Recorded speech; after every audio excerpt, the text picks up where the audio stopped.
2026년 지금 한국의 자산가들 사이에서 정말 큰 변화가 예고되고 있습니다. 수십 년 동안 절대적인 진리라고 믿어왔던 부를 지키는 공식이요. 이게 하루아침에 완전히 뒤바뀔 위기에 처했거든요. 대체 무슨 일이 벌어지고 있는 걸까요?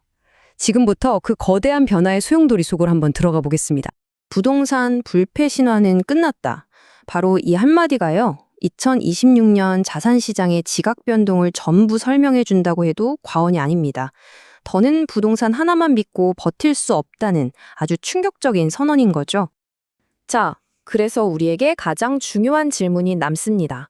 다가오는 2026년, 과연 여러분의 자산은 이 거대한 파도 앞에서 안전할 수 있을까요? 오늘 그 생존의 법을 같이 찾아보겠습니다. 아니, 어떻게 그 수십 년간 단단했던 부동산 불패라는 신화가 이렇게 갑자기 흔들리게 된 걸까요? 그 결정적인 배경부터 하나씩 파헤쳐 보겠습니다. 사실 이 모든 혼란의 시작은 여기서부터입니다. 많은 자산가분들이 정말 한 줄기 희망처럼 기다렸던 상속세 개편안이 있었죠.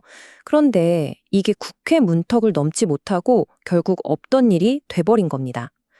세금 부담이 좀 줄어들 거라는 기대가 산산조각 난 순간이죠. 원래 정부가 내놨던 안을 보면요, 꽤 파격적이었습니다. 최고 세율도 50%에서 40%로 낮추고 자녀 한 명당 공제액도 5억 원까지 확 올려주겠다는 계획이었거든요. 근데 결과가 어땠죠? 보시다시피 전부 거절입니다. 최고 세율 50% 그대로, 자녀 공제 5천만 원 그대로. 자산가들의 숨통을 좀 틔워주나 했던 핵심 내용들이 전부 현행 유지라는 벽에 막혀버린 거죠. 사실상 세금 폭탄 앞에 그대로 서 있게 된 겁니다. 그런데요, 진짜 무서운 건 따로 있었습니다. 법이 안 바뀐 거? 이건 차라리 애교 수준이에요. 훨씬 더 교묘하고 진짜 치명적인 보이지 않는 세금의 공격이 시작됐거든요. 자, 지금부터가 정말 중요합니다. 예전에는 어땠냐면요. 보통 실제 시세보다 한 60에서 70% 정도 낮게 잡힌 기준시가라는 걸로 세금을 신고했어요.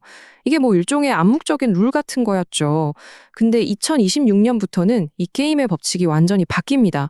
국세청이 감정평가라는 말하자면 징검을 빼든 거죠. 이제부터는 부동산 가치를 거의 시세 100%에 맞춰서 평가하고 거기에 세금을 매기겠다는 겁니다. 법은 하나도 안 바꿨는데 세금은 확 오르는 진짜 무서운 조용한 증세가 시작된 겁니다. 25억 원. 이게 도대체 무슨 숫자일까요? 이게 바로 강남에 있는 150억짜리 꼬마 빌딩 하나에서 딱 이 방식 하나 바뀌었다고 늘어난 세금입니다. 원래 방식대로라면 한 40억 원 낼 세금이요. 새로운 감정평가 방식으로는 무려 65억 원이 된 거예요. 하룻밤 자고 일어났더니 법도 그대로인데 세금만 25억, 그러니까 62.5%나 더 내게 생긴 거죠. 이게 말이 된다고 생각하세요? 이게 바로 자산가들의 벼랑 끝으로 몰고 가는 유동성 함정이라는 겁니다. 한번 상상해 보세요. 몇백억짜리 건물을 물려받았는데 당장 세금 낼 현금이 수십억이 없어요. 그럼 어떻게 될까요? 평생 가족이 일궈온 그 소중한 자산을 시세보다 막 20%, 30%씩 싸게 눈물을 머금고 급하게 팔아야 하는 겁니다. 평생 모은 부가 이 세금 하나 때문에 그냥 공중분해되는 거죠. 정말 비극적인 상황입니다. 자, 그럼 이 답답한 상황에서 빠져나갈 방법은 없을까요? 있습니다. 벌써 발 빠른 분들은 움직이고 있어요. 바로 이 묶인 돈인 부동산을 떠나서 금융자산으로의 위대한 탈출을 시작한 거죠. 아니, 왜 하필 금융자산일까요? 답은 아주 간단하고 명확합니다.